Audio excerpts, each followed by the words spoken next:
مباراة جديدة ما بين منتخب مصر الثاني ومنتخب تونس الثاني. منتخب مصر يفوز على منتخب تونس 3-0، مباراة ودية في استاد طبعا هيئة قناة السويس. منتخب مصر الثاني أفضل بكتير من المنتخب الأول.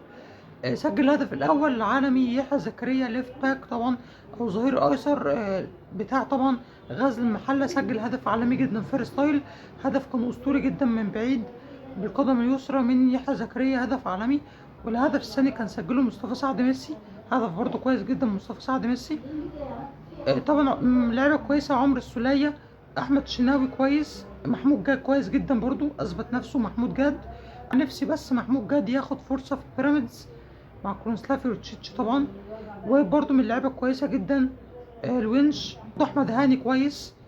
يحيى زكريا طبعا عالمي، سجل الهدف الثالث برضه السوبر صاب يعميدو جابر.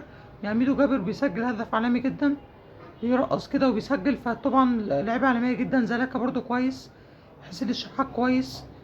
فألف مبروك للمنتخب المصري. أيوة ماتش ودي بس دفعة كويسة، بداية كويسة لمنتخبنا الثاني. حلمي طولان أفضل بكتير من حسام حسن بصراحة في المنتخب الثاني أفضل من المنتخب الأول.